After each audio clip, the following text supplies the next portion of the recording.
जोहार गे गाते को और मिटन नवा वीडियो साथे आपे जतो को सागुन दाराम तो गाते को होला पारमिन ताले आले जात्रा तो जात्रा ना आडी संगिन संगिन पेड़ा को हेज बड़ा हकना तो दिला बोना उनका गे मिटन गाते ना हेज कना आले नवा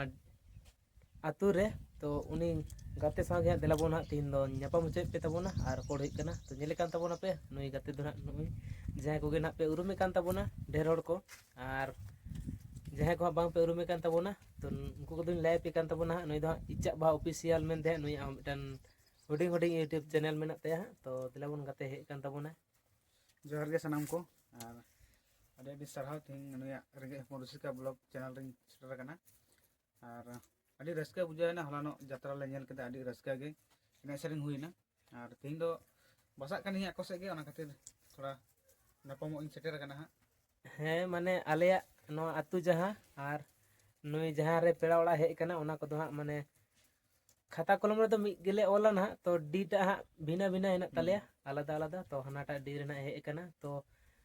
तीन बसा कने नते गे आलो हा नो सुर गे मिटन जत्रा हेना आदो ओंडे ना ले चला लगित ते तो ओना खातिर हा और थिंग दो हा मेन गानोक लगा चे तिही जहां रे जात्रा हुई कना ओंडे दो मामा ओड़ा कना इnya आदो ओंडे गेलिंग सेनोक लगी दो हा आदो अरेलिंग सपड़ा हा हे टाइम को होई दरायना नितो चला हई हा से तो आले जत्रा चिल का बुझाव के तले रस्का बुझाव तो अडी रस्का बन मॉडल दा दिना रस्का हुई कना मेन अडी मोज तबे ना जहां को बाप नेल का तबोना तो उनको दो कोदो नित रे चैनल इचा बा ऑफिशियल चैनल रे अपलोड मेना आरो आडी चैनल रे अपलोड मेना तो ओना को बाइन ले दड़े ताबुन कना तो इnya चैनल रे पे नाम तबोना नुई इचा बा ऑफिशियल चैनल रे पे नाम दड़े ताबुना आले जत्रा ना एने सेरेंग को और अडी रस्का बुझाना नेल कते और जहां को नवा चैनल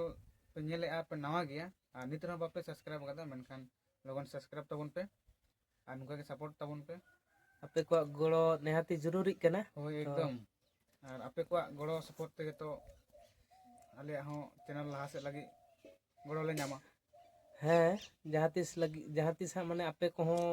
माने मौज मौज वीडियो उदू दड़े पे तबना एकदम यदि सपोर्ट आपे गड़ो पे एम लेन तबन खाय तो नेले तबना पे तो ना नवा इnya जहाँ दुकान को दुआर सुर के हेना लिंगा तो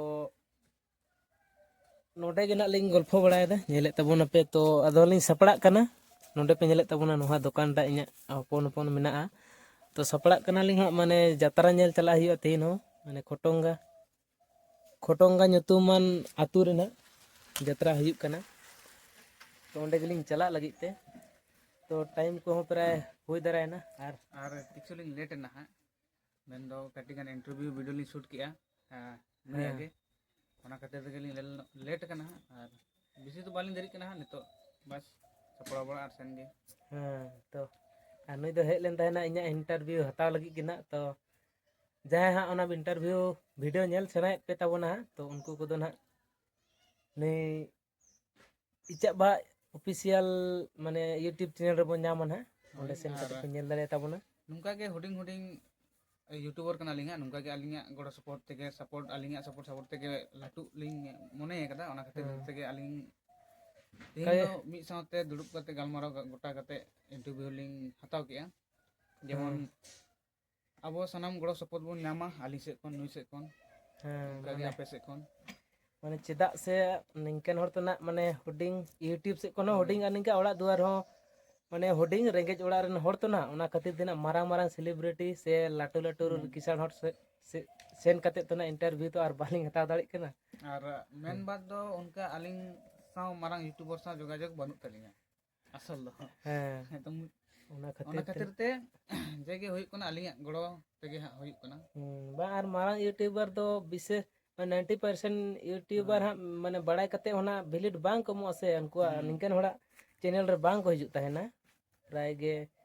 माने नेल बड़ा हुई कना वीडियो करे गे माने इन दो ना डायरेक्ट दो बाñ मेन बड़ा से बाñ जोगाजोग बड़ा हका तबना तो वीडियो करे उनका को मेन बड़ा हका जे मारांग यूट्यूबर दो कटी